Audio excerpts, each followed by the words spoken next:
欢迎来到烟火味厨房。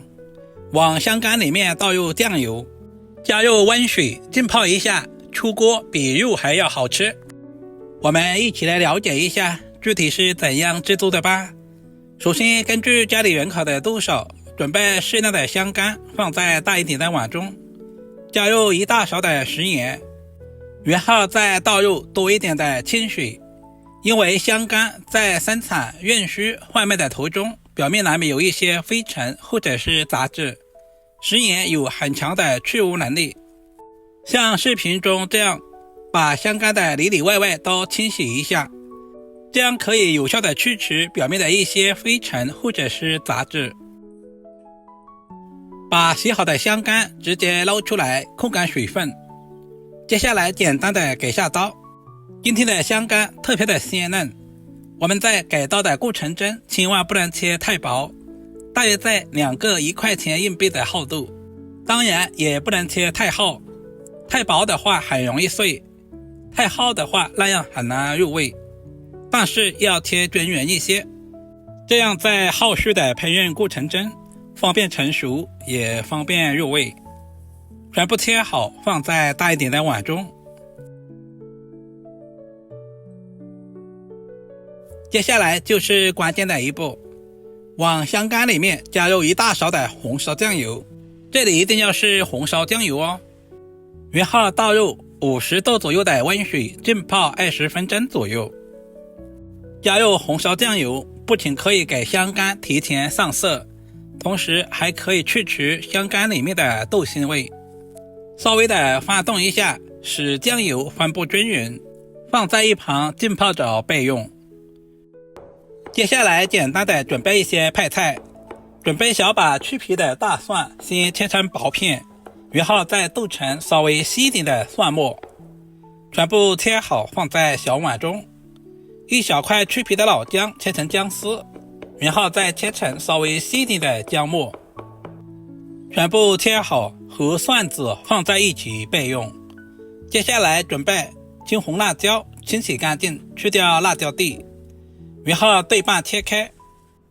这种辣椒没有什么辣味，主要是用来搭配颜色。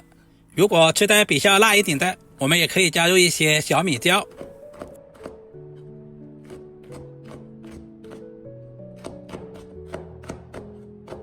全部切好放在盘中备用。现在的香干也已经浸泡好了，每一块香干都已经裹上了酱油。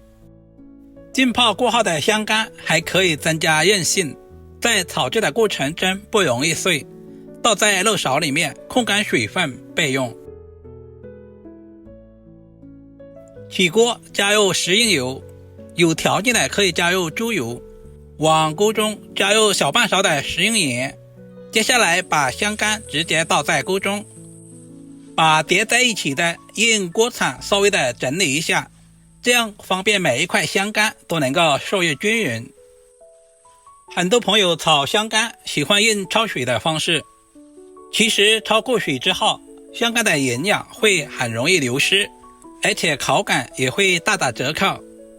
就像视频中这样慢慢的煎制，把每一块香干都煎干水分，煎出香味。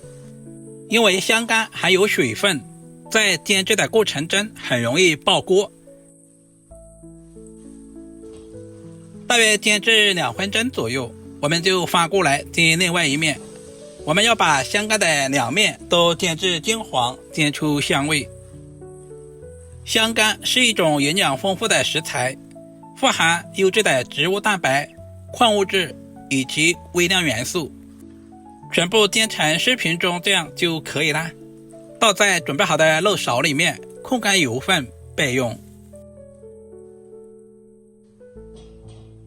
另起锅加入少许的食用油，接下来把切好的姜蒜米直接倒在锅中，开小火把姜蒜炒出香味，把青红辣椒丁也倒下去，快速的翻炒均匀，炒至隔壁都能闻到辣椒的香味。接下来把煎好的香干直接倒在锅中，开大火快速的翻炒均匀，把香干炒出蒜香味和辣味。因为香干在煎制的过程中加入了食盐，而且在浸泡的时候加入了酱油，所以调味非常的简单，只要加入少许的生抽，其他什么调味料就不需要添加了。快速的翻炒，把香干炒至入味，充分的炒出锅气。一道营养又美味的香干炒青椒就这样做好啦，是不是非常的简单？如果你也喜欢这种做法，就赶紧收藏起来，有时间做给家人们尝试一下，肯定夸你是大厨。这样炒出来的香干豆香味浓郁，不管是用来下饭还是下酒都非常的不错，主要是经济还实惠，花上2块钱就可以炒上一大盘。如果视频对您的厨艺有那么一点点帮助，就麻烦点赞、收藏、留言并转发出去。好了，视频就简单的分享到这里啦，我们下个视频再见吧。